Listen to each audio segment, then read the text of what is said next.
This is the lecture for Richard Hayes's Principled Atheism in the Buddhist Scholastic Tradition. So, in various places in the reading, like on pages 19 through 20 and elsewhere, I'm not going to bother scrolling down to it because it's in various places. There's discussion of the argument from evil. We kind of saw a brief preview of this in the Chakrabarti reading. This would fall under the label of moral arguments for the existence of God. Although in this case, it's kind of the opposite direction. It's a moral argument for the non existence of God. So this is an argument against the existence of God. And it basically says, look, if God existed, there would be no evil in the world. And yet, there is evil in the world. There's bad stuff. There's suffering and things like that. Not just suffering, but innocent people suffering, innocent beings suffering. And so because there is evil in the world, God must not exist. Because, God would prevent this evil if there were God. So that's the argument from evil. And the way it's mostly been developed is that there are kind of like two versions of it. This does not come up in this article, but this is just for information purposes if you're interested in the topic. So there's the logical argument from evil and the evidential argument from evil. The logical argument from evil says, look, given the existence of evil, it's logically impossible for God to exist. God cannot exist if evil exists, and evil exists. And so therefore, there's no possibility that God exists. God would stop the evil, and there is evil, so there can't be any God. And so that says, look, given the evil in the world, it's impossible for God to exist. The evidential argument from evil basically says, look, our best evidence suggests that there is evil in the world. And so this suggests that God does not exist. Of course, we might be mistaken about whether there is evil in the world.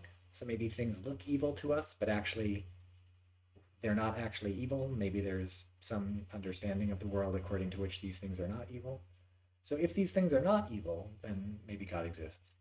But it sure seems like they're evil, so probably God does not exist. So the evidential argument from evil would say something like, look, lots of innocent people are suffering. A child who has done nothing wrong gets some sort of horrible disease and then dies. That seems pretty evil. So I don't know. It seems like God doesn't exist. But I don't know. I'm not saying like with 100% certainty or whatever, like that this must be evil. Maybe it's not evil. Like maybe there could be some reason for thinking it's not evil.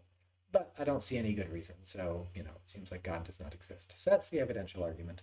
And those are the two kinds of argument from evil that are popular today. The evidential argument is, I think, more popular.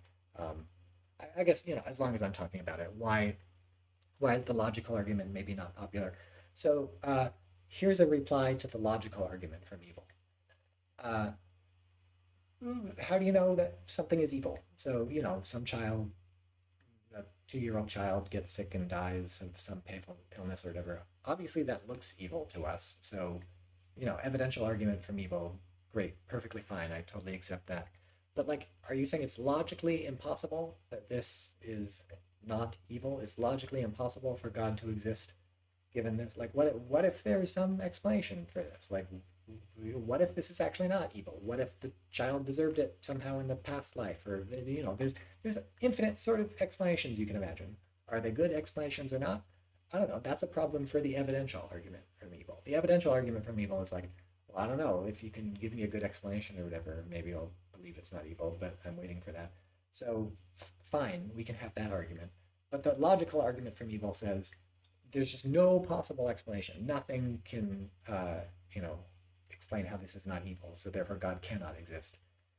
And so a lot of people find that reply to the logical argument from evil to be compelling. They say, well, I guess it's logically coherent that this is not evil. I still think it's evil, so the evidential argument from evil still works. But I guess I have to admit that, like, logically speaking, I suppose it could be conceivable that what seems evil to me is not in fact evil.